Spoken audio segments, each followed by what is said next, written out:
નમસ્કાર વિદ્યાર્થી મિત્રો, ગુરુત્વાકર્ષણ ચેપ્ટરની અંદર લાસ્ટ લેક્ચરની અંદર આપણે જોયેલું કે ગુરુત્વીય સ્થિતિ માન એટલે શું અને ગુરુત્વીય સ્થિતિ ઉર્જા એટલે શું.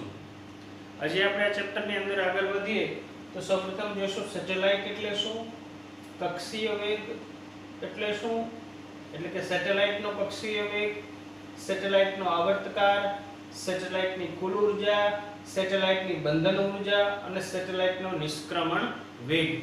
તો આટલા 6 મુદ્દાઓ વિશે આજે આપણે ચર્ચા કરવાની છે. તો સૌપ્રથમ જે છે આપણે સમજીએ કે સેટેલાઇટ એટલે શું. તો સેટેલાઇટ મુખ્યત્વે બે પ્રકારના હોય છે.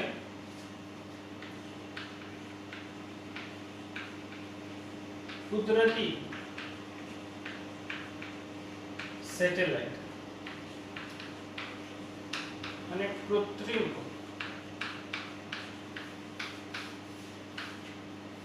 સેટેલાઇટ. સેટેલાઇટ એ બીજું કંઈ નથી, સેટેલાઇટ એટલે ઉપગ્રહ.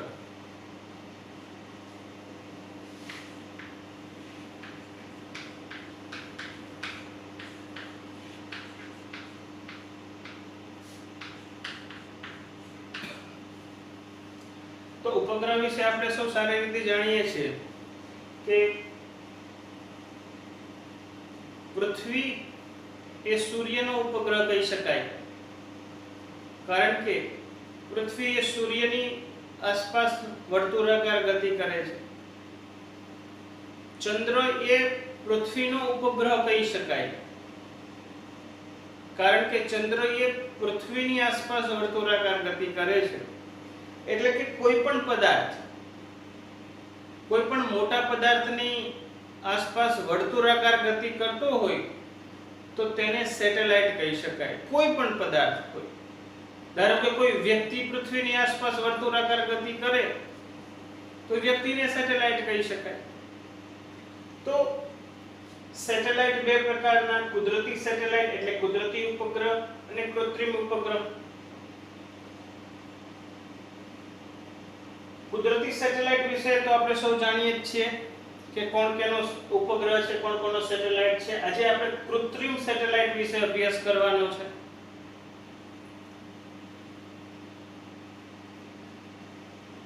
તો અવકાશની અંદર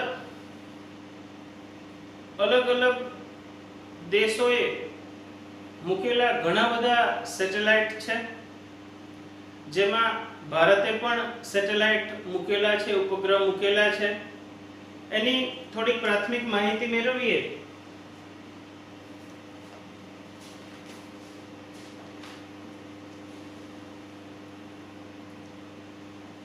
તો સૌપ્રથમ રશિયાએ ઉપગ્રહ મૂકેલો, સેટેલાઇટ મૂકેલો, પૃથ્વીની આસપાસ વર્તુળાકાર ભ્રમણ કરે, જેનું નામ સ્પુટનિક 1 હતું. 4 ઓક્ટોબર 1957 ના રોજ મૂકેલો હતો. અને સૌપ્રથમ ભારતે મૂકેલો સેટેલાઇટ 1975 માં આર્યભટ્ટ હતો. એ સિવાય ઘણા બધા સેટેલાઇટ એ ભારતે પછી મૂકેલા છે. બીજા દરેક દેશોએ જે છે પોતાના સેટેલાઇટ મૂકેલા છે. સેટેલાઇટનો ઉપયોગ કમ્યુનિકેશન ક્ષેત્રે થાય છે, એટલે કે ટેલિફોનિક ક્ષેત્રે આ જે કે આપણે ઇન્ટરનેટ જે છે, મોબાઈલ ફોન છે, આ બધી બાબતોની અંદર સેટેલાઇટનો ખૂબ મહત્વનો ઉપયોગ છે. માટે લગભગ અત્યારે દરેક દેશ પાસે પોતાનો સેટેલાઇટ છે. તો આજે ખૂબ રસપ્રદ મુદ્દો જે છે સેટેલાઇટ વિશે ભણવાનું છે કે સેટેલાઇટને પૃથ્વીની, આ ધારો કે પૃથ્વી છે, પૃથ્વીની કક્ષામાં તરતો કઈ રીતે મૂકી શકાય, આ સેટેલાઇટની ઉર્જા કેટલી હોય છે, સેટેલાઇટનો આવર્તકાળ કેટલો, સેટેલાઇટનો વેગ કેટલો, આ બધી બાબતો વિશે જે છે આજે આપણે ચર્ચા કરવાની છે. એટલે આજનો લેક્ચર સંપૂર્ણ સેટેલાઇટ ઉપર જ છે.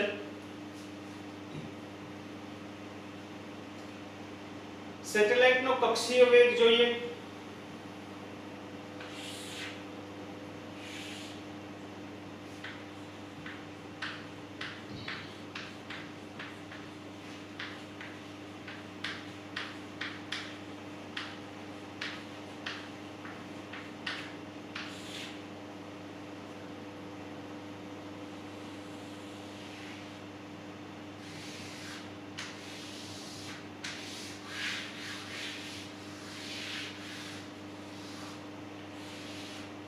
આ પૃથ્વી છે, પૃથ્વીની ત્રિજ્યા કેપિટલ R છે. પૃથ્વીના કેન્દ્રથી ધારો કે સ્મોલ r અંતરે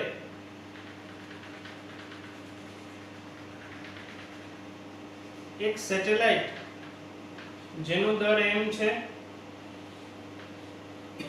એ ભ્રમણ કરે છે, અથવા તો આપણે સેટેલાઇટને અહીંયા તરતો મૂકવો છે, ભ્રમણ કરાવવો છે, તો તેનો વેગ કેટલો રાખવો જોઈએ? ધારો કે આ સેટેલાઇટ વર્તુળાકાર ગતિ કરે છે અને તેનો વેગ v છે. બહુ સિમ્પલ સિદ્ધાંત છે, આપણે બધા જાણીએ છીએ કે સેટેલાઇટ વર્તુળાકાર ગતિ કરે છે તો વર્તુળાકાર ગતિ કરવા માટેની શરત શું છે? એક જ શરત છે કે કોઈ પણ પદાર્થ ત્યારે જ વર્તુળાકાર ગતિ કરી શકે કે જ્યારે તેનું કેન્દ્ર ત્યાગી બળ જેટલું હોય તેટલું જ કેન્દ્રગામી બળ લાગે તો તે પદાર્થ વર્તુળાકાર ગતિ કરી શકે. આપણે સૌ સારી રીતે જાણીએ છીએ. તો અહીંયા પદાર્થ સેટેલાઇટ v વેગથી ગતિ કરે છે તો તેને કેન્દ્ર ત્યાગી બળ કેટલું હશે? mv²/r જેટલું. અને આ સેટેલાઇટને જરૂરી કેન્દ્રગામી બળ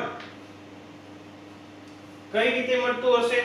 તો તમે સારી રીતે જાણો છો કે પૃથ્વીના ગુરુત્વાકર્ષણ બળ એ સેટેલાઇટના ભ્રમણ માટેનું જરૂરી કેન્દ્રગામી બળ પૂરું પાડે છે. તો પૃથ્વીનું ગુરુત્વાકર્ષણ બળને આપણે Fg વડે દર્શાવીએ તો વર્તુળાકાર સેટેલાઇટની વર્તુળાકાર ગતિ માટે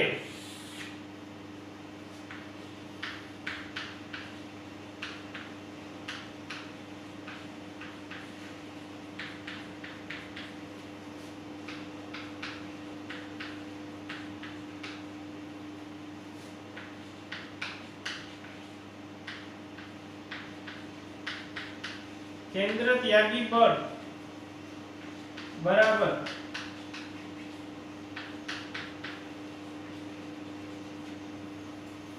કેન્દ્રગામી બળ લાગવું જોઈએ. કેન્દ્ર ત્યાગી બળ અહીંયા કેટલું થશે? mv²/r જેટલું. કેન્દ્રગામી બળ ગુરુત્વાકર્ષણ બળ g સ્મોલ m એ સેટેલાઇટ નું દર છે, કેપિટલ M એ પૃથ્વીનું દર છે, અપોન કેન્દ્રથી અંતર r². કેન્દ્ર ત્યાગી mv²/r, કેન્દ્રગામી એટલે ગુરુત્વાકર્ષણ બળ gmm/r². Small m cancel, small r cancel. તો અહીંયા આપણને v² બરાબર gm upon r રહેશે. v equal to gm upon r under root થશે. તો આ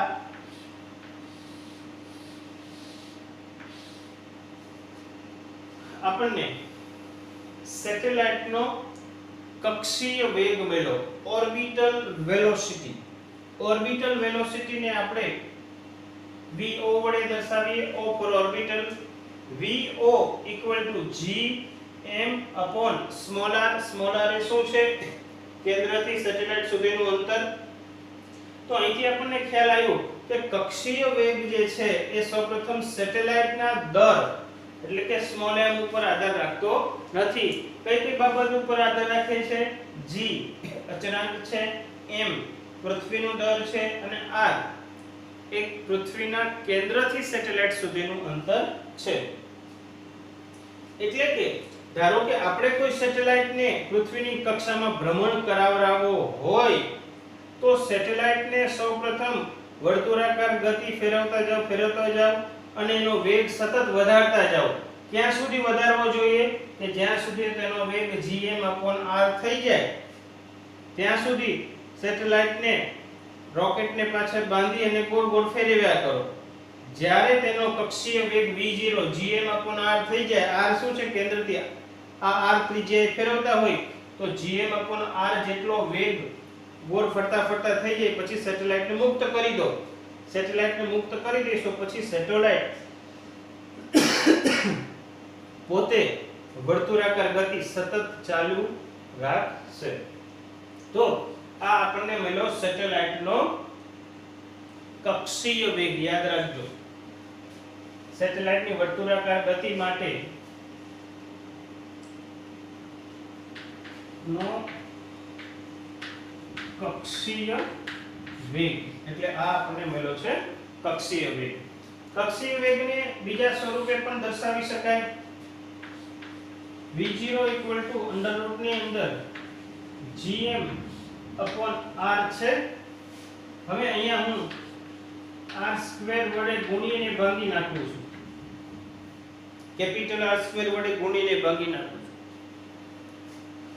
તો હંમેશની માટે આપણે અગાઉ પણ જોયેલું છે કે gm/R² શું થશે? પૃથ્વીનો ગુરુત્વ પ્રવેગ. તો આને g r² r પણ કહી શકાય. કેપિટલ R કોમન લઈ લો, g/r. તો નિષ્ક્રમણ વેગનું આ બીજું ઇક્વેશન થયું. કેપિટલ R પૃથ્વીની ત્રિજ્યા, g ગુરુત્વ પ્રવેગ અને સ્મોલ r કેન્દ્રથી અંતર. આ પણ કક્ષીય વેગ થયો સેટેલાઇટનો. આ પણ કક્ષીય વેગ થયો જે આપણે યાદ રાખવાનો છે, gm/r, જેની આપણે આગળ જરૂરિયાત પડશે.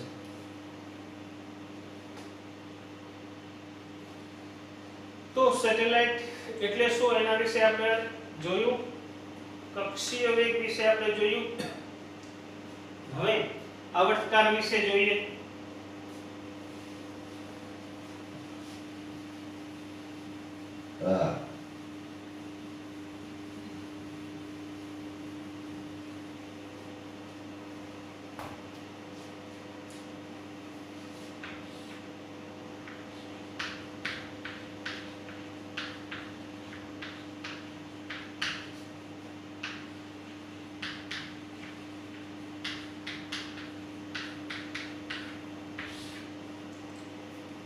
સેટેલાઇટનો આવર્તકાર કેપિટલ T એટલે કે સેટેલાઇટને એક ભ્રમણ પૂરું કરવા માટે લાગતો ટાઈમ. તો બહુ સિમ્પલ, T આવર્તકાર એટલે કે તેની ઝડપ અને અંતર બે આપણને મળી જાય તો આપણને તેનો સમય મળી જાય. તો આવર્તકાર T બરાબર 2π r અંતર ના છેદમાં વેગ. આપણને ખ્યાલ છે કે વેગ બરાબર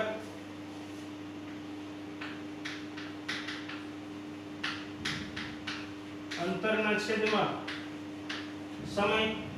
સમય શોધવો હોય તો સમય બરાબર અંતરના છેદમાં વેગ. એક પરિભ્રમણમાં માટે સેટેલાઇટ કેટલું અંતર કાપે છે? 2πr. અને સેટેલાઇટનો વેગ કેટલો છે? v0. તો આવર્તકાર આપણને મળી જશે 2πr/v0 બરાબર gm/r. 2π અંડર રૂટ ઉપર જશે.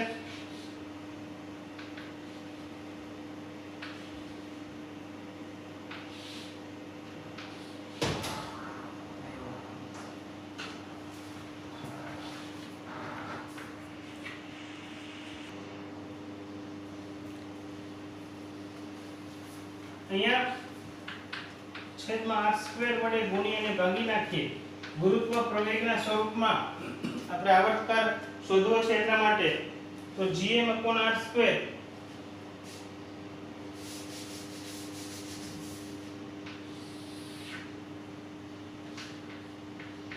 T બરાબર 2π. આ r ને હું આની અંદર વર્ગમૂળની અંદર લઈ જાઉં એટલે r સ્ક્વેર થશે અને કુલ જે છે વર્ગમૂળની અંદર r ઘન થશે.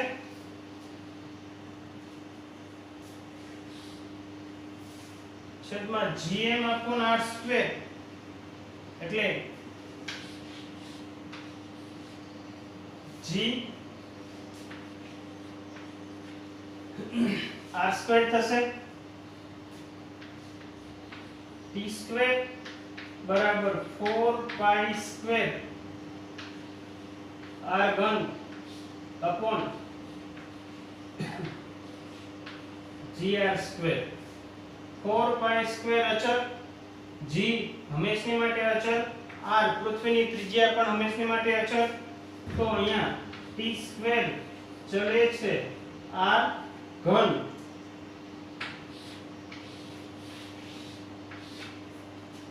તો t સ્ક્વેર ચલે છે r સ્મોલ r નો ઘન સ્મોલ r શું છે કેન્દ્રથી અંતર તો અવકાશની અંદર કોઈ પણ ગ્રહ પૃથ્વી બુધ શુક્ર યુરેનસ નેપચ્યુન પ્લુટો કોઈ પણ લઈ લો એનો આવર્તકારનો વર્ગ એ હંમેશા એ સૂર્યના કેન્દ્રથી અંતરના ઘનના સમપ્રમાણે હોય છે એટલે કે કોઈ પણ ઉપગ્રહનો આવર્તકાર એ જેનો પણ ઉપગ્રહ છે એના કેન્દ્રથી એ ઉપગ્રહ સુધીનું અંતરના ઘન ના સમપ્રમાણમાં એનો આવર્તકારનો વર્ગ હોય છે આ કેપ્લરનો નિયમ છે તો બરાબર યાદ રાખજો કેપ્લરનો બીજો નિયમ કે કોઈ પણ ઉપગ્રહનો આવર્તકારનો વર્ગ એ જેનો ઉપગ્રહ છે તેના કેન્દ્રથી એ ઉપગ્રહ સુધીના જેનો ઉપગ્રહ છે તેના કેન્દ્રથી તો આ જે છે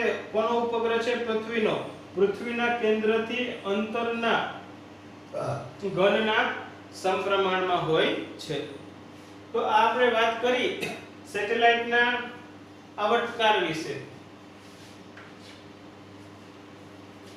હવે આપણે જોઈએ સેટેલાઇટની કુલ ઊર્જા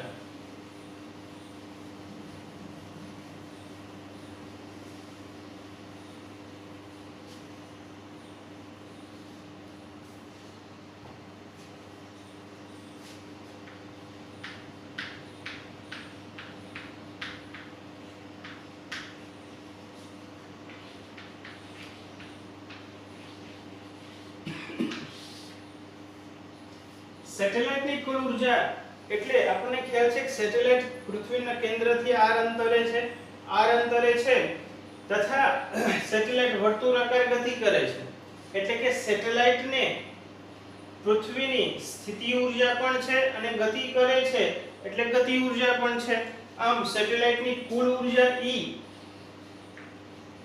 ઇક્વલ ટુ ગતિ ઊર્જા k પ્લસ સ્થિતિ ઊર્જા u આ E છે એ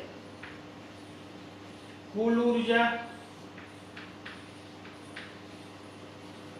ગતિ ઊર્જા પ્લસ સ્થિતિ ઊર્જા ગતિ ઊર્જા વિશે વાત કરીએ તો સેટેલાઇટ વર્તુળાકાર ગતિ કરે છે અને એનો વેગ v છે તો તેની ગતિ ઊર્જા હાફ mv² થશે સ્થિતિ ઊર્જા એ હંમેશા કોઈ પણ પદાર્થની જે છે ગુરુત્વીય સ્થિતિ ઊર્જા હંમેશા ઋણ થશે તો એ -g small m capital M upon r થશે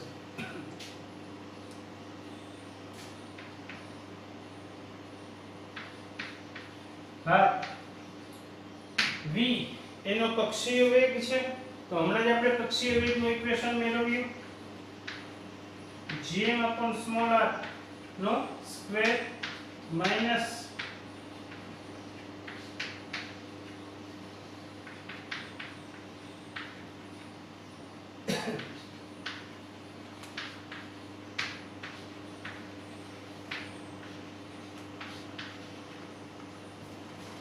તો અહીંયા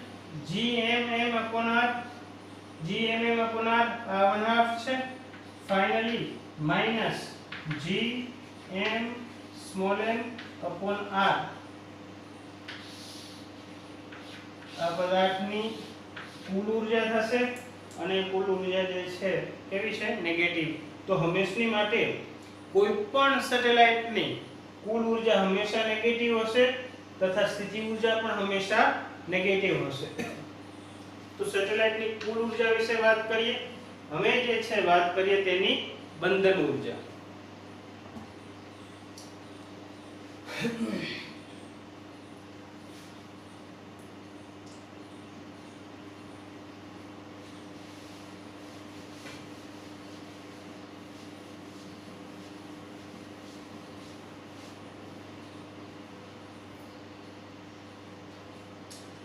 બંધન ઉર્જા એટલે શું બરાબર સમજજો. બંધન ઉર્જા ઉપર જ નિષ્ક્રમણ વેગ આધારિત છે. બંધન ઉર્જા એટલે શું તો કે આ સેટેલાઇટ પૃથ્વીના બંધનમાં છે. પૃથ્વીએ આ સેટેલાઇટને ગુરુત્વાકર્ષણ બળ વડે બાંધી રાખેલો છે. આ સેટેલાઇટને પૃથ્વીના બંધનમાંથી મુક્ત થવું હોય, પૃથ્વીના બંધનમાંથી મુક્ત થવું એટલે શું તો પૃથ્વીના ગુરુત્વાકર્ષણમાંથી દૂર થઈ જવું. પૃથ્વીના ગુરુત્વાકર્ષણમાંથી દૂર થઈ જવું એટલે કે આ એટલે દૂર ચાલ્યો જાય કે જ્યાં પૃથ્વીનું ગુરુત્વાકર્ષણ બળ તેના ઉપર લાગે નહીં. તો પૃથ્વીનું ગુરુત્વાકર્ષણ બળ શૂન્ય ક્યારે થાય તો પૃથ્વીનું ગુરુત્વાકર્ષણ બળ F gmm/r². r અનંત થાય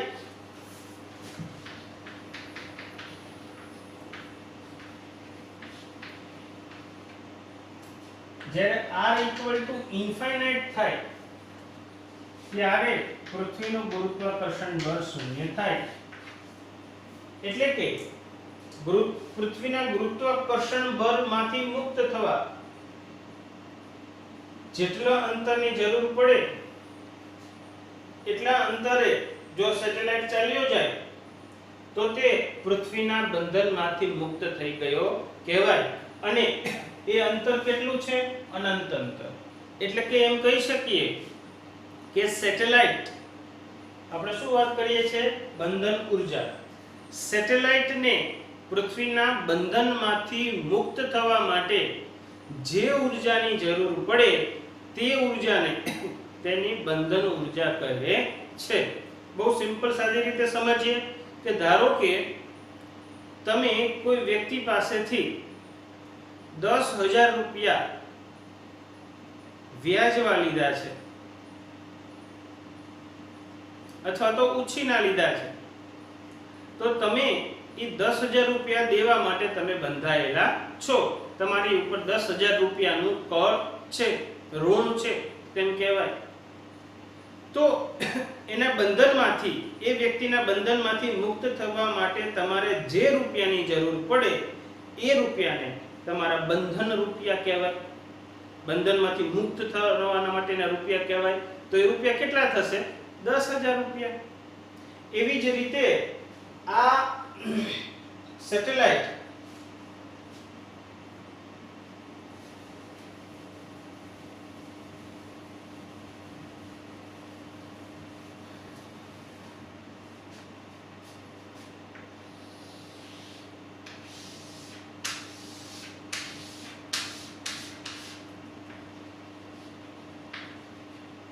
આ પૃથ્વી છે જેની ત્રિજ્યા સ્મોલ r છે. ધારો કે અહીંયા કેન્દ્રથી સ્મોલ r અંતરે આ સેટેલાઇટ ભ્રમણ કરી રહ્યો છે અને આ અંતર જે છે r ઇન્ફાઇનાઇટ છે. તો આ સેટેલાઇટને અહીંયા પહોંચવા માટે જે ઉર્જાની જરૂર પડે એટલે આની જેમ જેમ આપણે ઉર્જા વધારતા જશું, આની ઉર્જા વધારવી એટલે શું વધારવાનું, આની ઉર્જા વધારવી એટલે એનો વેગ વધારવો.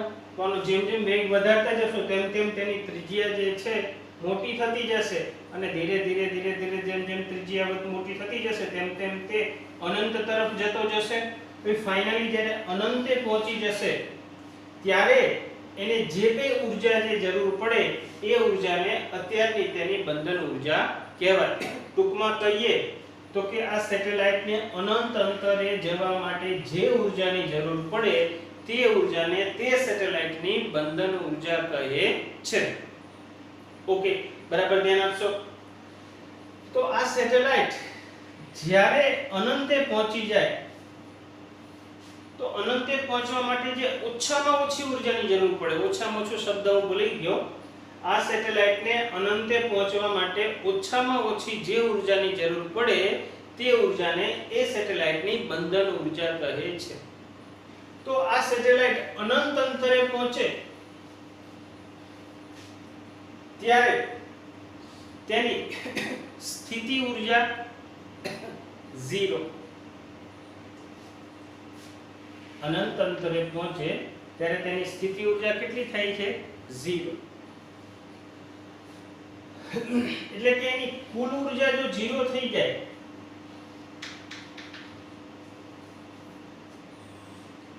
તો તે પદાર્થ અનંતે પહોંચી ગયો કહેવાય. કઈ રીતે? તો દાખલા તરીકે કોઈ પથ્થર છે એને તમે પૃથ્વીની વિરુદ્ધ દિશામાં ફેંકો છો. પથ્થર ઉપર જઈ અને પાછો નીચે આવે છે. કેમ નીચે આવે છે? તો કે પથ્થર જેમ જેમ ઉપર જતો જાય છે તેમ તેમ તેની ગતિ ઊર્જા જે છે એ ઘટતી જાય છે. ગતિ ઊર્જા જ્યારે શૂન્ય થઈ જશે ત્યારે તે પાછો આવશે. હવે એને જે છે વધારે ઊર્જા સાથે ફેંકો. તો વધારે ઊર્જા સાથે ફેંકશો, ધારો કે પહેલા અહીંયા જઈને પાછો આવ્યો, વધારે ઊર્જા સાથે ફેંકો તો અહીંથી પાછો એની કરતા વધારે ઊર્જા સાથે ફેંકો, અહીંથી પાછો એની કરતા વધારે ઊર્જા સાથે ફેંકો, તો અહીંયા જે છે ધારો કે આ r = ઇન્ફાઇનાઇટ થઈ જાય તો જો અનંતે એકવાર ટચ કરી જાય તો પછી તે પાછો આવે નહીં. તો અહીંથી તમે જે કે ઊર્જા આપી એ ઊર્જા ધીરે ધીરે જેમ જેમ ઉપર જતો જાય છે તેમ તેમ તેની ગતિ ઊર્જા ઘટતી જાય છે, ગતિ ઊર્જા ઘટતી જાય છે, ઘટતી જાય છે, ઘટતી જાય છે, ઘટતી જાય છે. અનંતે જે છે પહોંચવા માટે ઓછામાં ઓછી ઊર્જાની આપણે જે જરૂર વાત કરીએ છીએ તો ઓછામાં ઓછી ઊર્જા કેટલી જોઈએ અનંતે પહોંચવા માટે?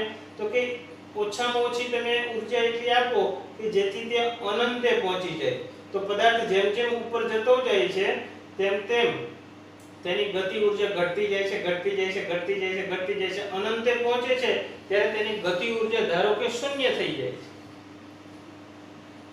તો અનંતે પહોંચે અને ગતિ ઊર્જા શૂન્ય થાય એના માટે તમારે અહીંયા જે કઈ ઊર્જા આપવી પડે એ ઊર્જાને એ પદાર્થની બંધન ઊર્જા કહે છે. તો અનંતે પહોંચી જાય ત્યારે પદાર્થ પાસે ગતિ ઊર્જા કેટલી હોય છે? 0. અનંતે સ્થિતિ ઊર્જા તો 0 જ હોય છે. લાસ્ટ લેક્ચર ની અંદર આપણે અભ્યાસ કર્યો. તો અનંતે જ્યારે પદાર્થ પહોંચે ત્યારે તેની ગતિ ઊર્જા જે છે 0 થઈ જાય છે, સ્થિતિ ઊર્જા તો 0 જ હોય છે અનંતે. તો કુલ ઊર્જા જે છે ગતિ ઊર્જા પ્લસ સ્થિતિ ઊર્જા છે તો કુલ ઊર્જા પણ શું થઈ જાય છે? 0. તો બંધન ઊર્જા પદાર્થની જે છે બંધન અહીંયા જે છે કુલ ઊર્જા અત્યારે E કેટલી છે? -G M r. કુલ ઊર્જા 0 કરવી છે, સમજો બરાબર. અત્યારે જે છે કુલ ઊર્જા છે -G M r.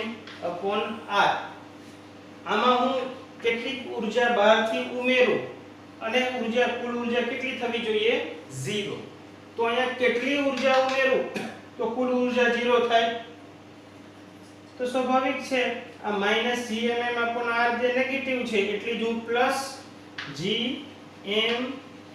+gmm/r ઉમેરી દઉં એટલે શું થઈ ગઈ? કુલ ઊર્જા 0. અને પદાર્થની કુલ ઊર્જા 0 થઈ ગઈ એનો અર્થ શું થયો? પદાર્થ અનંતે છે કારણ કે અનંત અંતરે પદાર્થની કુલ ઊર્જા 0 થાય. તો અત્યારે પદાર્થની કુલ ઊર્જા અહીંયા કેન્દ્રથી સ્મોલ r અંતરે કુલ ઊર્જા કેટલી છે? -gmm/r. હવે એટલી ઊર્જામાં હું આટલી બીજી gmm/r ઊર્જા ઉમેરું છું, વધારાની બહારથી આપું છું તો કુલ ઊર્જા શું થઈ ગઈ? 0. કુલ ઉર્જા 0 થઈ ગઈ એનો અર્થ શું થયો? પદાર્થ અનંતે ચાલ્યો ગયો, કારણ કે અનંત અંતરે જ કુલ ઉર્જા 0 થાય. તો E = 0. તો પદાર્થને અનંત અંતરે પહોંચવા માટે જે ઉર્જા આપવી પડે તે ઉર્જાને તે પદાર્થની બંધન ઉર્જા કહે છે. તો આમ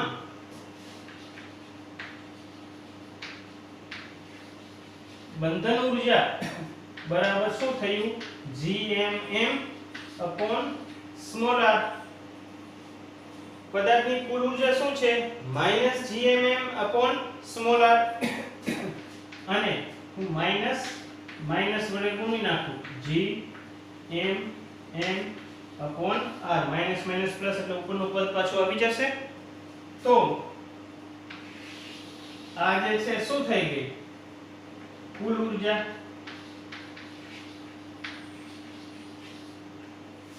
આમ બંધન ઉર્જા માઈનસ કુલ ઉર્જા નું ઇક્વેશન આવ્યું. તો બંધન ઉર્જા એટલે +gmm/r.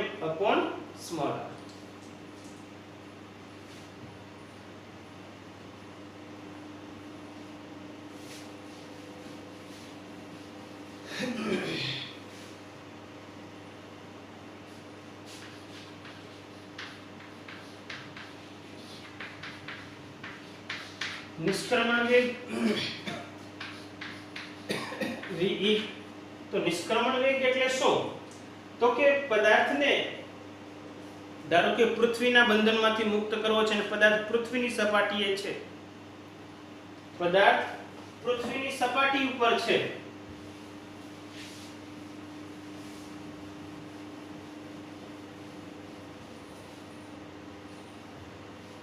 તો પૃથ્વીની સપાટી પર કુલ ઉર્જા -G(M)(r).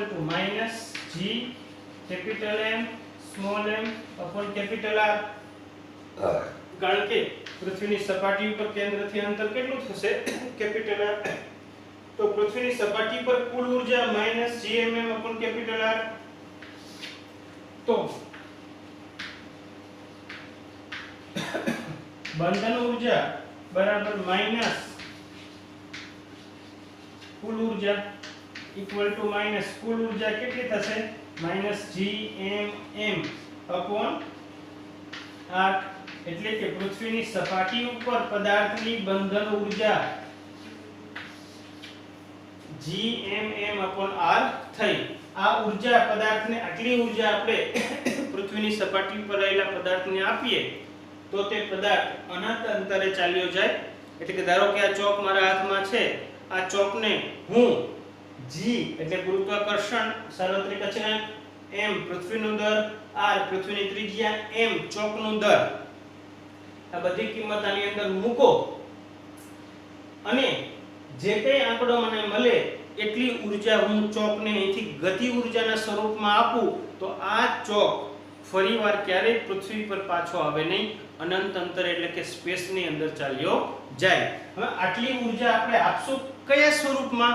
તો ગતિ ઉર્જાના સ્વરૂપમાં. એટલે આ ચોકને ગતિ આપવાની છે એટલે કે આટલી ઉર્જા આપણે ગતિ ઉર્જાના સ્વરૂપમાં આપશું. તો એ ગતિ ઉર્જા કેટલી થશે?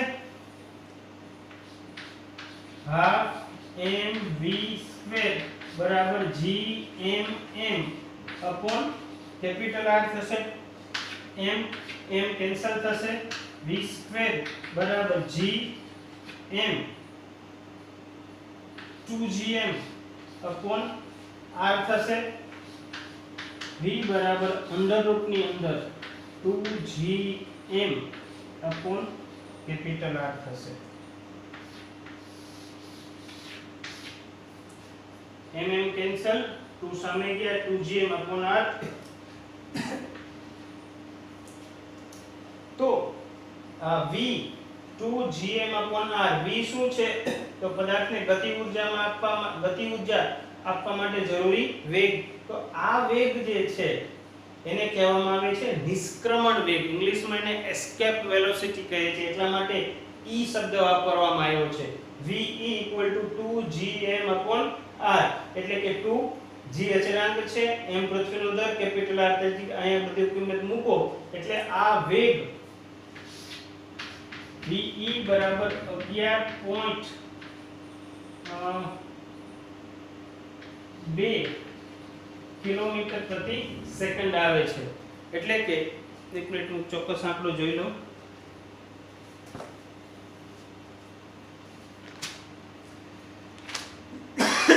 બરાબર છે. એટલે કે આ ચોકને હું અત્યારે મારા હાથમાંથી 11.2 કિલોમીટર પ્રતિ સેકન્ડની ઝડપથી છોડું તો આ ચોક પૃથ્વી ઉપર ક્યારેય પાછો આવશે નહીં અને એ પૃથ્વીના ગુરુત્વાકર્ષણ ક્ષેત્રમાંથી મુક્ત થઈ જશે અને અંતરિક્ષની અંદર ચાલ્યો જશે. તો આમ આપણે સેટેલાઇટનો કક્ષીય વેગ, આવર્તકાળ, કુલ ઊર્જા, બંધન ઊર્જા અને નિષ્ક્રમણ વેગની વાત કરી. નિષ્ક્રમણ વેગ એટલે શું કે પૃથ્વીની સપાટી ઉપર ઓછામાં ઓછા એટલા વેગથી પદાર્થને ફેંકવામાં આવે કે જેને લીધે તે પૃથ્વીના બંધનમાંથી મુક્ત થઈ જાય તો તેને પૃથ્વીની સપાટીનો નિષ્ક્રમણ વેગ કહે છે. યાદ રાખજો આ જે વેગ જે છે પૃથ્વીની સપાટીનો નિષ્ક્રમણ વેગ છે. ધારો કે આ કેન્દ્રથી r અંતરે સ્મોલ r અંતરે રહેલા પદાર્થનો નિષ્ક્રમણ વેગ શોધવો હોય તો વેરી સિમ્પલ. અહીંયા મેં કુલ ઊર્જા પૃથ્વીની સપાટીની લીધી એટલે મને જે છે નિષ્ક્રમણ વેગ સપાટીનો મળ્યો. જો હું કુલ ઊર્જા જે છે કેન્દ્રથી r અંતરની લઉં તો મને આ સેટેલાઇટનો નિષ્ક્રમણ વેગ મળશે. તો આ લેક્ચરને અહીંયા સુધી રાખીએ છીએ. બરાબર તૈયાર કરી લેજો. કોઈ પણ ડાઉટ કે ડિફિકલ્ટી હોય તો WhatsApp અથવા ફોન દ્વારા મને પૂછી લેજો.